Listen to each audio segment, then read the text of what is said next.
La inflación en Cuba alcanza el 208% en medio de un país en ruinas. ¿Cómo están, amigos? Bienvenidos a Noticias Importantes. Esperamos sus opiniones en los comentarios. Comenzamos. En Cuba las desastrosas políticas económicas han dejado al país en ruina, asegura el economista Steve Hague. La inflación en Cuba alcanzó el 208% en un país que está en ruinas, según las mediciones del prestigioso economista estadounidense. En Cuba, las desastrosas políticas económicas han dejado al país en ruinas. Hoy, mido la inflación en el paraíso comunista con un castigador 208% al año, apuntó el día miércoles en Twitter el también profesor de la Universidad Johns Hopkins.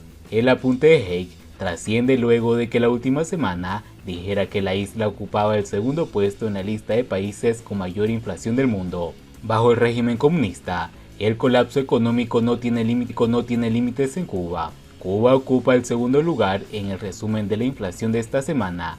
El 22 de septiembre medí la inflación en Cuba con un castigador 194% al año, apuntó en Twitter Hague.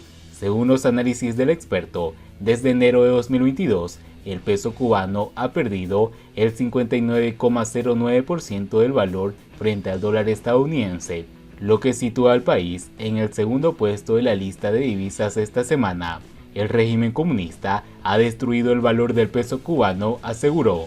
Hacia finales de agosto, Cuba ocupó el segundo lugar en la inflación con un 135%, pero en la medición del 15 de septiembre, a pesar de haber alcanzado un registro de 162%, el Líbano la superó y descendió al tercer lugar.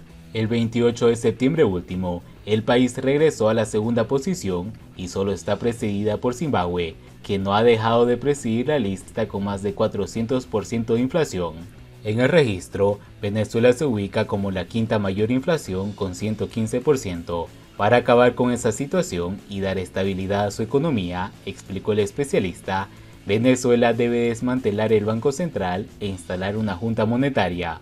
Meses atrás, Hague afirmó que la tasa de inflación como esta hace que los gobiernos, incluso las dictaduras comunistas, sean vulnerables. También el día miércoles, el economista cubano Pedro Monreal apuntó en Twitter que el crecimiento económico de Cuba se desinfla en el segundo trimestre y las tres actividades cruciales, agricultura, industria y gas, electricidad, agua, reportan 6 trimestres consecutivos de variaciones interanuales negativas, cada trimestre comparado con igual periodo del año anterior, en medio de la ineficiencia del gobierno cubano por controlar la crisis económica. El valor de la moneda nacional es cada vez más, mientras que las divisas extranjeras siguen aumentando su cotización en el mercado informal. El peso cubano es una de las monedas más depreciadas del mundo, como arrojan los datos aportados por el académico estadounidense. En un punto constante de su valor, el precio del dólar en Cuba el día miércoles se mantiene en 200 pesos cubanos en el mercado informal y 123.60 pesos en la tasa de cambio en las cadecas del estado. El dólar estadounidense alzó esta semana por primera vez el valor de cambio de 1 por 200 pesos en el mercado informal, según el reporte de las tasas de cambio publicado diariamente por el Toque. El día miércoles, el dólar se mantiene a ese precio, mientras que el euro baja a 198 pesos después de haber llegado el día martes a los 200 pesos. La moneda libremente convertible, MLC, sube ligeramente su precio con respecto a la jornada anterior. Su cambio en el mercado informal es de 196 pesos. Mientras tanto, Bruno Rodríguez afirma que no existe sentimiento antiamericano en los cubanos. El ministro de Relaciones Exteriores del régimen cubano, Bruno Rodríguez Parrilla, aseguró que el gobierno de la isla desea mantener conversaciones con Estados Unidos sobre la base de la igualdad y el respeto mutuo.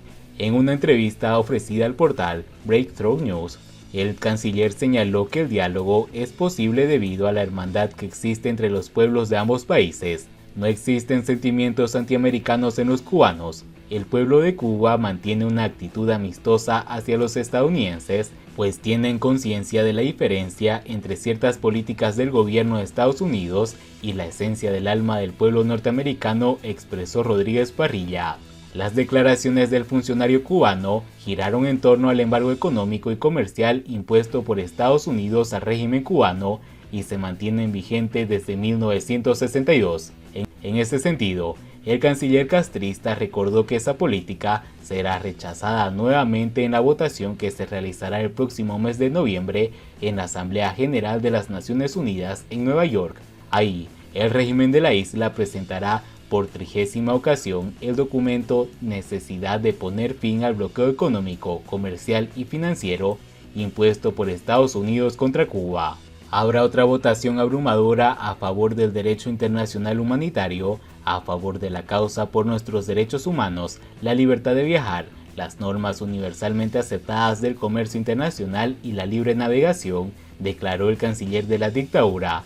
El funcionario dijo apostar por la normalización de las relaciones entre Cuba y Estados Unidos, aunque no mencionó las condiciones de Washington para desarrollar su agenda bilateral con La Habana.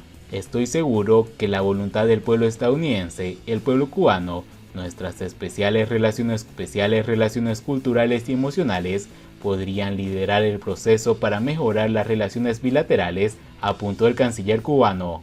Siguiendo con las noticias, no podemos descartar que los servicios del aeropuerto estén en complicidad con el gobierno cubano. Así consideró Rosa María Payá, luego de que la hija del preso político José Daniel Ferrer fuera retenida el día miércoles en el aeropuerto de Perú.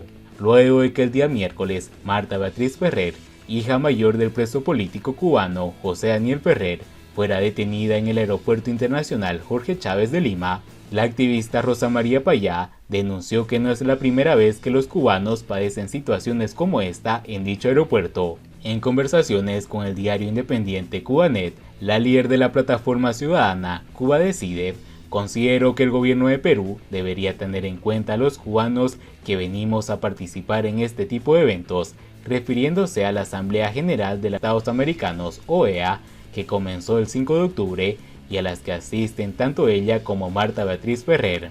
Nos parece muy extraño, no tiene sentido, dijo Rosa María Payá sobre la retención de Marta Beatriz, pues la aerolínea dijo que era suficiente la Green Card para poder entrar a Perú, como establecen las leyes migratorias. Además, contaba con la carta de invitación para participar en las sesiones de la Asamblea. Pudo salir del aeropuerto gracias a la carta de la Cancillería, que fue muy difícil de conseguir. Cuando la carta llegó, ya estaba a punto de volver a subir al avión de regreso.